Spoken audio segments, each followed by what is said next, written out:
So, Ben, I'm going to just say the floor is yours. For some people that have not been following this with great detail, this might make them kind of take a second, like a little pause and a second beat.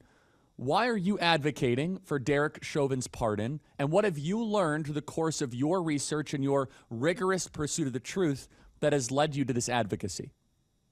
Well, I think the reason that I'm advocating for the pardon is because Derek Chauvin is not guilty. And I think that it's very important to explode narratives like the one that you were talking about, because those narratives live on in our memory as sort of flashpoints that people draw upon as evidence of narratives that are false. So the narrative that surrounded the Floyd Chauvin killing was the narrative that America was inherently racist. Now, those allegations were never actually made at trial. There was never any allegation by prosecutors or by anyone that Derek Chauvin, quote unquote, killed George Floyd because George Floyd was black. And yet that was the narrative that burst out all over the country, that systemic American policing was racist, that America had to undergo a sort of racial cleansing process that allowed for $2 billion in rioting. In fact, a process that was so important that even if COVID was spreading around, you were allowed to take off your mask and shout in the streets for George Floyd, and you would somehow be free of COVID for doing all of these things. We all remember this. It was really a quite terrible time in American history, and it was being excused by the entire left, all of the legacy media. And in fact, if you didn't post the black square in favor of Black Lives Matter, you were basically non-personed in terms of sort of social media and the way that you were approached in all of these spaces. Now, the reality of this particular death is now known, and we know pretty much everything there is to know about it.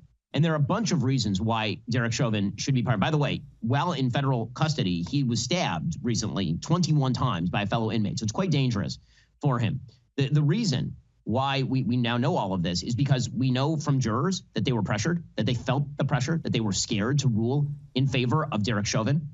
That we now know, and we could see it at the time, the amount of public pressure that was brought in that particular case.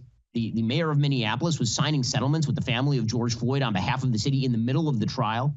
The governor of Minnesota at the time was, of course, Tim Walz. And Tim Walz was basically out there proclaiming the guilt of Derek Chauvin. Joe Biden was running for president at the time, it was 2020.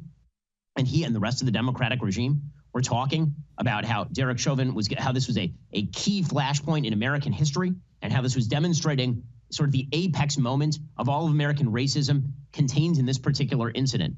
So the first clue that this was not true came, I think, from the fact that it was deemed an incident of American racism, and never did anyone ever make a claim. There were not even federal hate crime charges. There was no claim that Derek Chauvin, quote unquote, killed George Floyd because he was racist.